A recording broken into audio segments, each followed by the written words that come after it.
for any episode of Wrestling with Siblings. I'm your host, Araceli, and this is my co-host, Armando. Hi guys, I'm Armando, and welcome to Wrestling with Siblings. Wow, probably one of the most anticipated Raws, and I say that because today is the night when we find out if Brock Lesnar will be cashing in the Money in the Bank on Seth Rollins. We do know that throughout this week he announced he was. So I'm excited to find out if he will have a successful cash-in. And not only that, but also the Phenom, Undertaker, is going to show up on Monday Night Raw to address his match for Super Showdown against Goldberg. Exactly. So let's get started. Again, the wild card rule is in effect, so none other than Roman Reigns decides he's going to come out, and before he can say anything, none other than Shane McMahon interrupts, which is pretty much a given because, you know, every time Roman is at Raw, Shane McMahon has to be there right behind him to follow in his footsteps. So not really surprised, but he comes out to make a very, very important statement. He's like, I cannot wait to beat you up and shut you up at Super Showdown. Yeah, and we all know Roman Reigns has been wanting to get his hands on Shane McMahon, and he really hasn't been able to just because there's been some factors, as you know, McIntyre, Elias. So, I mean, he's really letting everything out. He definitely is, and he also makes another important point. He's like, I will be the first man to make you tap out. I will put you in the triangle, and you will tap out to me for the first time in your career. So Roman Reigns has never been tapped out. So Shane McMahon plans on changing that. He wants to be the first man to make Roman Reigns tap out. Yeah, very bold statement, like you said, from Shane McMahon, but also his confidence. And I don't blame him because when he's got backup like McIntyre, Elias, that we've seen, I mean, I would have that confidence as well. And Shane McMahon probably has something up his sleeve.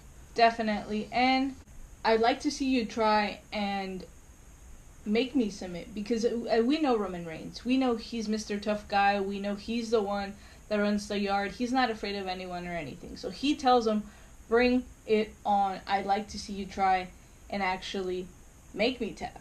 And again, what I was talking about, what does Shane McMahon do? He decides to bring out Drew McIntyre. And Roman Reigns is trying to take everybody down. He's like, at Stomping Grounds, I am going to take Drew McIntyre down. So he's already thinking ahead. He's like, you know what? I'm not even worried about Shane. I'm going to beat him at Super Showdown, and then I'm going to go into Stomping Grounds and beat Drew McIntyre. I feel like he's kind of underestimating him a little bit, but I mean, Shane is not one that you got to underestimate. Like I said, he's got some serious backup. The question is he going to clean sweep them? Because he already beat Elias. If he beats Shane McMahon on Friday, that's 2-0. And Shane wouldn't have any wins over Roman Reigns. If Drew McIntyre beats him, then that would be, you know, kind of a 2-1. But if he beats McIntyre, if he beats Shane McMahon, Roman pretty much clean sweep them. Yeah, and not only that, but this feud is going to be for the long run. I definitely see that. And Drew McIntyre comes out after pretty much being called out. I mean, if you ask me, that's pretty much calling out Drew McIntyre. He comes out and he claims Shane will beat Roman Reigns. He is more than confident that Shane will defeat Roman. And I mean, I don't blame him. You already said it. He has the backup. Drew McIntyre is very cocky. He's confident in himself. And he knows how far he's willing to go to get to the top. And he knows in order to do that, who does he have to take down? Roman Reigns. And so he said that right now he is going to take care of Roman. He is not going to wait till 2 weeks in Stomping Grounds. So, very interesting statement by Drew McIntyre. But something unexpected happened. We got to see the Revival attack Roman Reigns from behind. Yeah, very interesting. And another thing too, Shane McMahon always has something up his sleeve. So, like I said, Roman, do not underestimate him. And they're all attacking him, and none other than the Usos come out, which then leads to Roman and the Usos versus McIntyre and the Revival. Keep in mind, just like Shane McMahon has his backup with the Revival and McIntyre and Elias, Roman Reigns has the Usos. Yeah, definitely. And I was excited for this match just because we've seen a different Revival. We've seen that this Revival has studied the Usos more, and they seem to be getting a number on them. And we saw that in this match. They were able to capitalize and completely isolate them.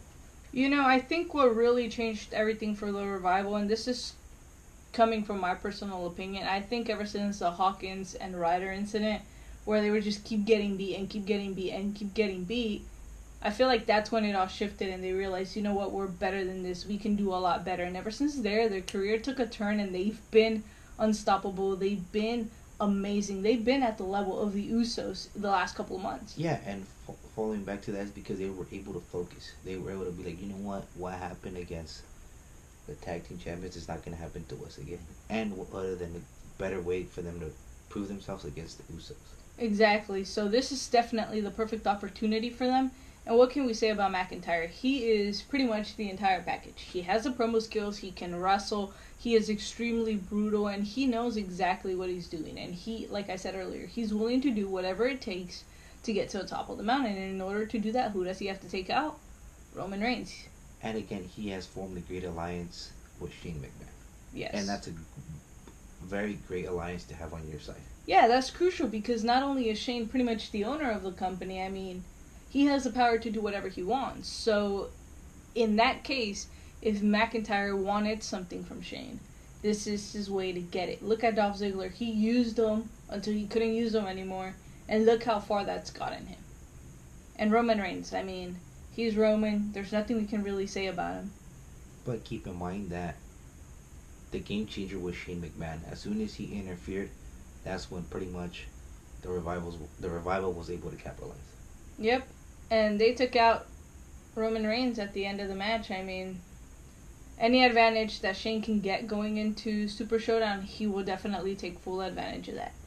Okay, moving on to Miz TV with none other than the special guest, WWE Universal Champion Seth Rollins.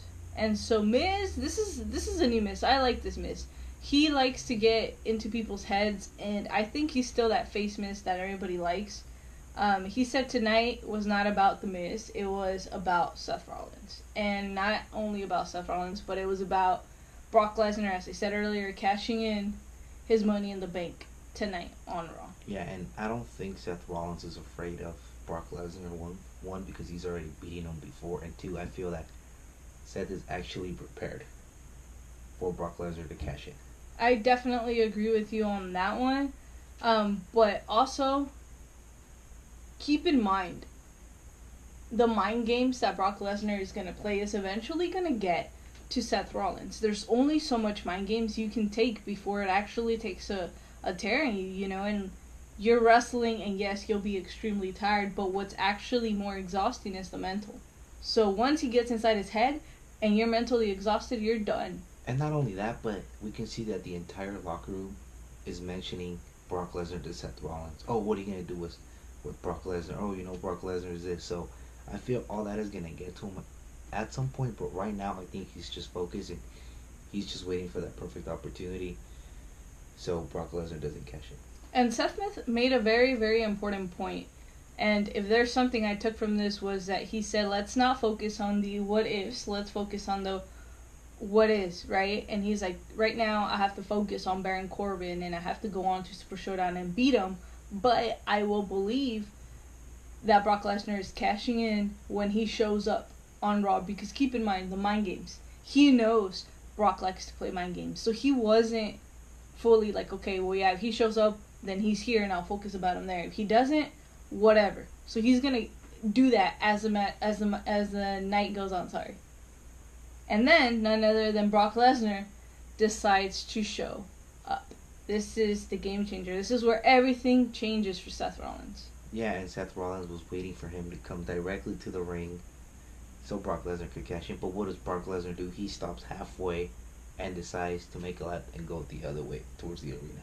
Exactly. So that means the mind games have begun. So this means it's a very long night for Seth Rollins, because the first mind game has already been played. So Seth has to go backstage, try to focus on Friday at Super Showdown, but then also has to keep in mind, okay, Brock is here. Is he going to cash in tonight? Is he going to cash in right now? Is he going to cash in? When is he going to cash in? Because keep in mind, Brock can cash in at any given time, whether you're ready or not. Okay, moving on to the Lucha House Party. They basically come out and, I mean, come on.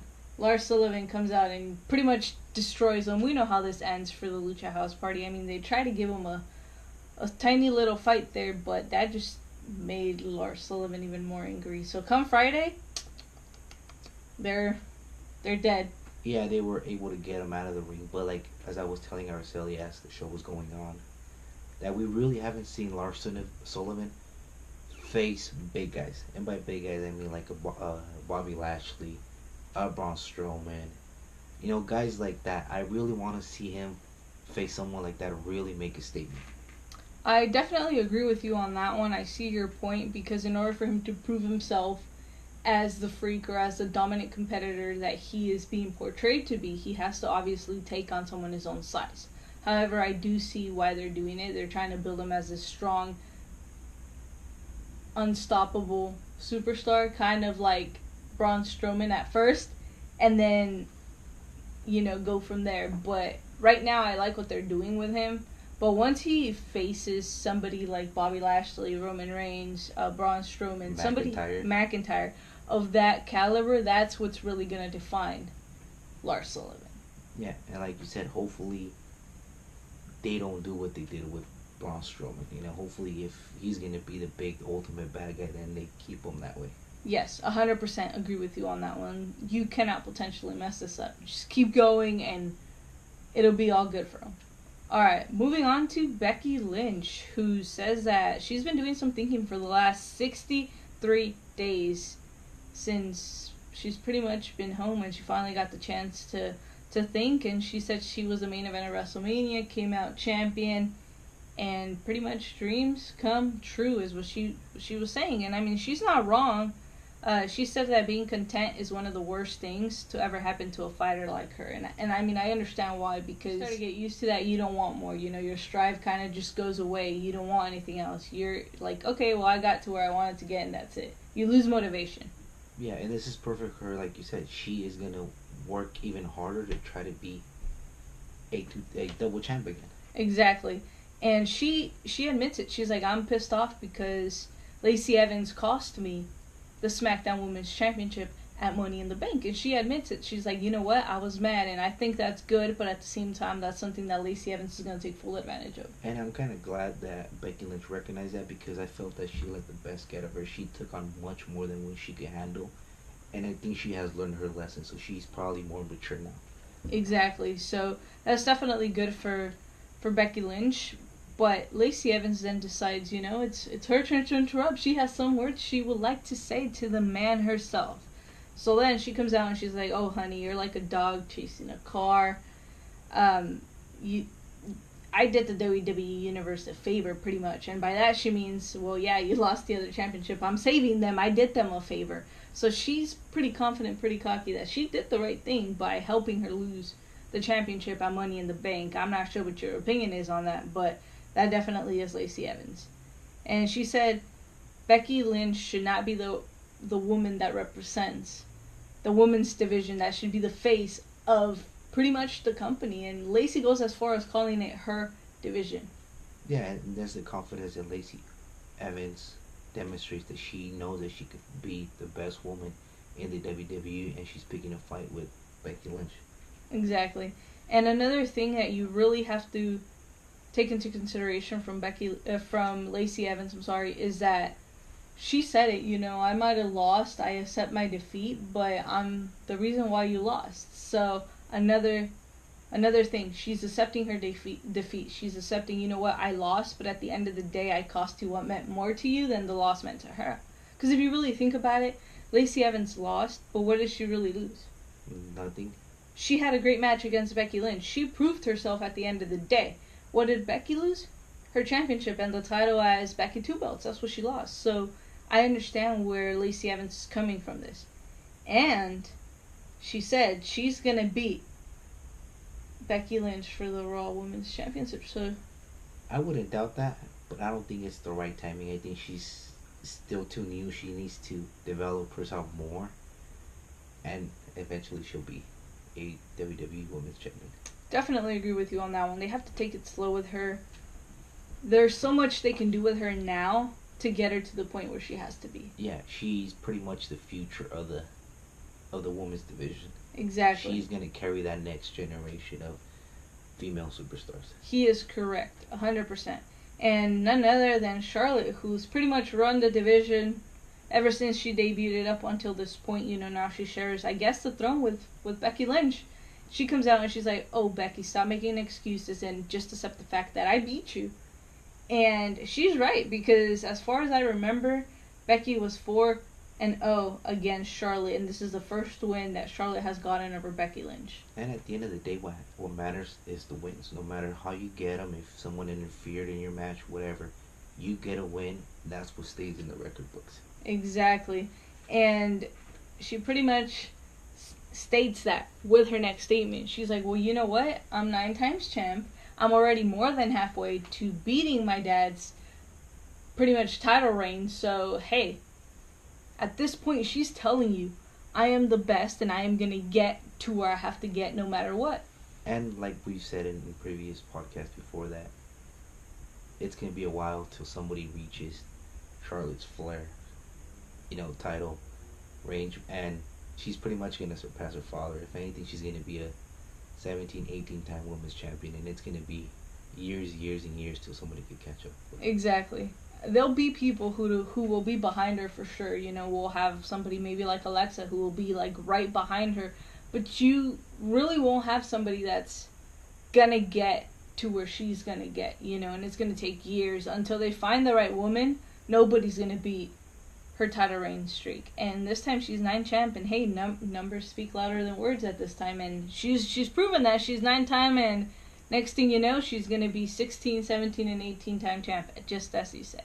Lacey Evans has some guts, though. She pretty much went right after Charlotte. She gave her a woman's right. Yeah, she went after her last week, and now again, she is now backing down, and she wants to make a name for herself, and she is going right after the 2 top women in the business. Exactly.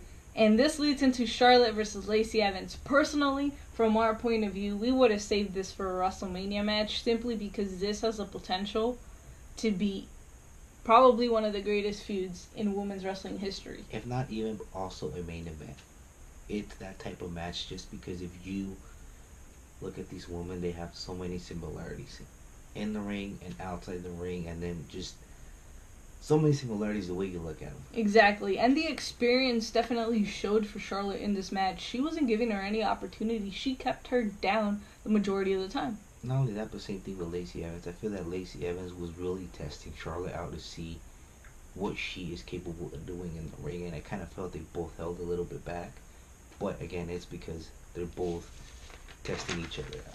Yeah, they definitely are. They're trying to get the best out of each other, and the moment they do that, that match is going to be killer.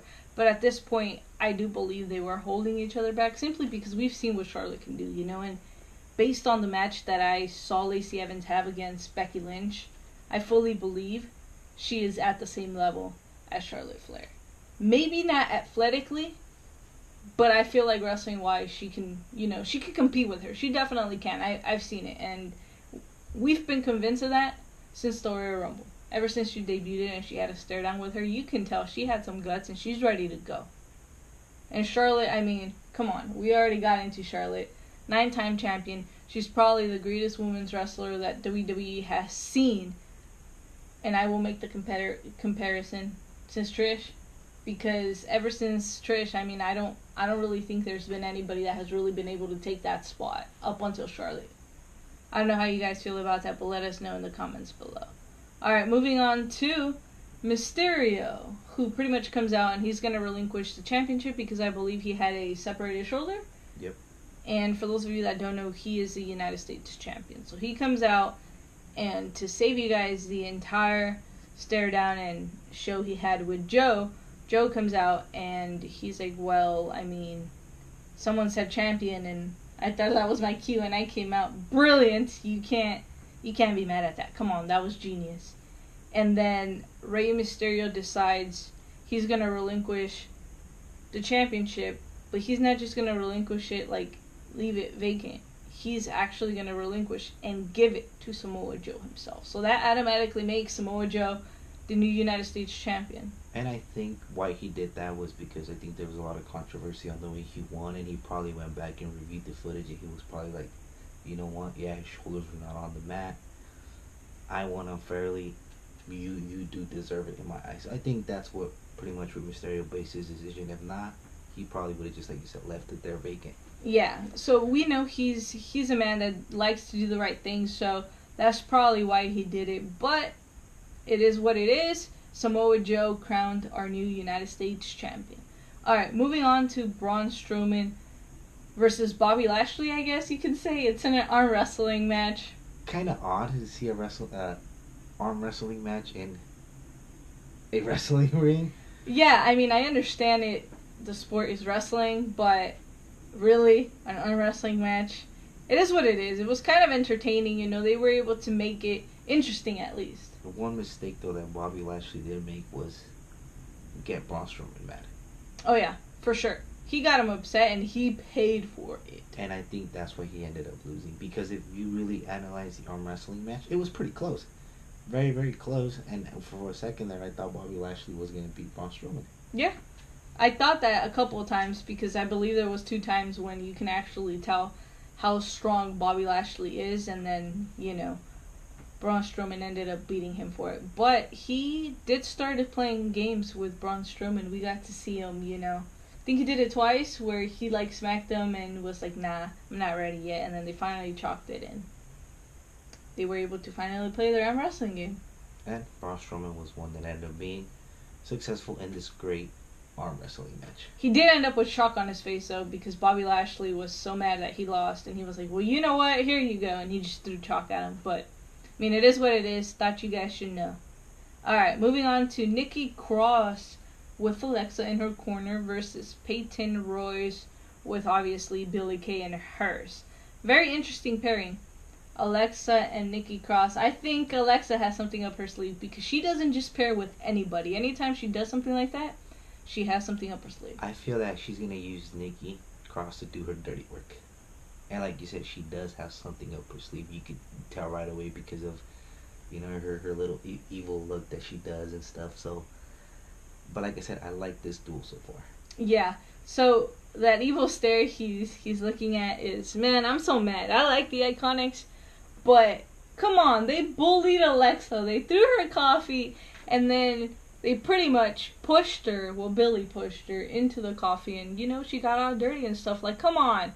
Why? Alexa wasn't doing anything. Alexa was just there minding her business, watching Nikki Cross fight, and what do? They go and they push her, right? And so then this pisses her off. She loses it, and she turns into Twisted Little Bliss. And she goes right after Billie Kay, and she just, like, hit her so hard. It was hilarious. To me, it was funny. But I feel like it's going to be a split personality for Alexa, simply because when she's with Nikki, she's a lot more calm, she's a lot more relaxed, she's super nice. But then once you trigger it, it's like, okay, Alexa Bliss is back. And I feel like Nikki Cross is what calms Alexa down. Yep, definitely have to agree with you on that. And also, they make a perfect team so far that don't be surprised if they're the next woman tag team champions. Yes. And Peyton Royce, I mean, we've always known how great she is. She makes a great team with Billie Kay. They have great chemistry. It is really weird, though, to see her in singles competition, but it's good for her because you can see how good she actually is. She dominated the majority of this match. You gotta give her that. Nikki Cross, she was able to keep her down for the majority of the time. And Alexa Bliss, causing a distraction, was able to get Nikki Cross to capitalize and get the victory over Peyton Royce. Let's move on to Seth Rollins, who comes out again, and he knew since the very beginning, since the time he challenged for the Universal Championship, that he was going to have a target on his back. He knew that, and he knew especially that if he won, he definitely was going to be the number one man that was going to be hunted, that was going to be the most wanted, pretty much, to put it that way. And he says, you know, this is about Brock Lesnar, and Brock Lesnar is playing mind games, and this is where it all begins again for Seth Rollins. He calls out Brock Lesnar, and what happens? The music plays, no Brock. Baron Corbin decides to show up and attack him from behind, and you know, that's another thing too, that Corbin, he should be focusing on Corbin instead of Brock Lesnar. Exactly. So he was too focused on Brock being backstage and wanting him to cash in, that he called him out twice, and no Brock, and he was way too distracted, and that's when Baron Corbin came out, and Baron's like, you know what? You should be focused on me. You shouldn't even be focused on Brock Lesnar. Who cares about Brock Lesnar? Focus on me because I am going to beat you at Super Showdown. And Seth is like, there's no chance. You don't even stand a chance against me. And that's where I believe Seth is wrong, because we know what Baron Corbin is capable of. He's a smart competitor. He knows exactly how to get what he wants. And a perfect example of he knows to get what he wants is he pretty much set up Seth Rollins for failure. Exactly. He set him up, and Seth fell right for it. He fell right for the trap, and Brock Lesnar then decides to come out, and this is the moment we were all waiting for. We're like, he's gonna cash in. Like, this is it for Seth Rollins. And he takes him out with the chair. He suplexes him. He pretty much destroys Seth Rollins. Leaves him just laying there. And Paul Heyman is yelling at him, cash it in, cash it in. Now is the time. What are you doing? Cash it in. Let me cash it in. And Brock is like, no. Friday. Smart man. Smart competitor. Definitely smart man. Why? He knows Seth Rollins is not going to be 100%. He's already going to be half the tank. Plus, he knows what Baron Corbin is capable of. Yeah, and not only that, he's going to be focused in the match that he's going to have against Baron Corbin. Exactly. But Brock Lesnar, very cruel statement. And another thing, too, I feel that Brock Lesnar is going to have a failed cash-in. And the reason why I say that is, one, like I've been saying, Seth Rollins has something up his sleeve. Two, he's got Roman Reigns pretty much on his corner. He knows that Roman Reigns will back him up for anything, so that can play a huge factor. 100%. And when I said Brock Lesnar destroyed Seth Rollins, he really destroyed him. We got to see the stretcher come out and actually grab Seth Rollins, and he left on a stretcher, and that's hard to see because he's either Universal Champion, and you usually see him walking out in his own 2 feet. So that's a statement that was made by Brock Lesnar. So come Friday, it's going to be interesting to see if Brock Lesnar walks out of Jeddah as the Universal Champion. And not only that, but to see the condition that Seth Rollins is in. 100%. He definitely gave Baron Corbin an advantage, and that's something we know Baron Corbin is going to take full advantage of on Friday. Okay, moving on to Triple H and Randy Orton. They're pretty much there to promote the match at Saudi Arabia. Nothing really important other than the fact that Triple H says, you know what, Randy Orton, you're good, but you're not the guy that's going to make me retire. You're not the guy that's going to make me want to leave wrestling. Definitely a lot of history between these two competitors. As we know, Triple H pretty much brought up Randy Orton from the beginning of his career, gave him the opportunity, and now Randy Orton is where he's at, but he's also worked for it and he's proved it in the ring. 100%. Alright, moving on to Cesaro versus Ricochet. We got to see this. This is the third week, and each time they're impressive. They come up with new moves, something creative, something to get you at the edge of your seat, and they definitely know how to do that, and I feel like that's an advantage for both competitors. And it's even harder because they faced each other already 3 times, so they all know their moveset. And the thing about Cesaro is that he's able to adapt to Ricochet's wrestling style. But one thing that I've noticed about Cesaro is, ever since you partnered him with Sheamus, he was able to learn from Sheamus' aggression, and we've been seeing that in these past couple of matches. Exactly. And I feel that that's what he needed to elevate his in-ring game. Yes, he took everything I was just about to say. I actually did write it down. But ever since he left his pairing with Cesaro, he has increased his athleticism. His career has inflated. He is so much better than what he was before he partnered with Sheamus. And now I feel like that all came with, yes, learning from Sheamus, the mentality, the mentor, and all that stuff. But you gotta give him credit. He is probably one of the greatest wrestlers WWE has as of right now.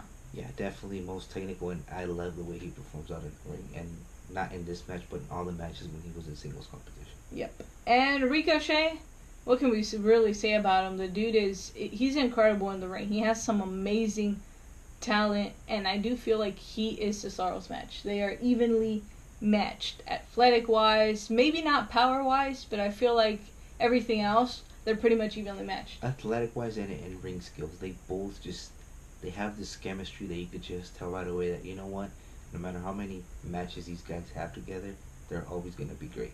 Exactly, and the only thing that Cesaro has that's a disadvantage to Ricochet is his power. He's strong, he's extremely, extremely powerful, and that's something that obviously he uses to his advantage. Okay, and I mean, I have to throw this in there, obviously. Cesaro ends the match. Well, he lost, so Ricochet beat him, but the match ends, and Cesaro comes out, pulls out a table, and who's on the table? R-Truth. And again, he was hiding there the entire show. That is brilliant. Yeah, and everybody was going crazy looking for him, and when you have a partner like Carmella, that's pretty much a distraction, that is brilliant. See, I told you guys, ever since R-Truth won it, he was going to be the longest champion, and so far, I have been correct. But get yourself a friend like Carmella. Definitely. She saw Maverick in the ring about to pin R-Truth, and she's like, you know what, it's not going to happen. Bam, super kick. I need a friend like Carmella. Me too.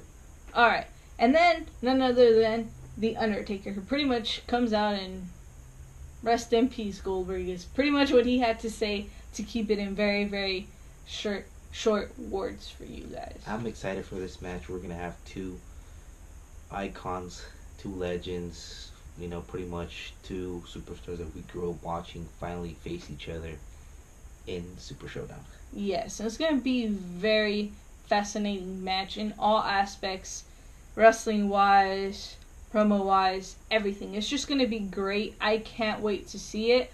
Let us know in the comments below what match you're most excited to see, and I think that's all I have. Do you have anything else you'd like to add? That's all we have. Stay tuned for our next episode of Wrestling with Siblings. Yes, but before we let you guys go, we will be at next week's Raw, so come find us, come say hi. We'll give you guys a free shirt, you already know. And remember to like, comment, share, and subscribe. Become a sibling today. Let everybody know to join the family. And for those of you that do not know what WWS stands for, Armando, what does WWS stand for? Wrestling with Siblings. Thank you guys so much.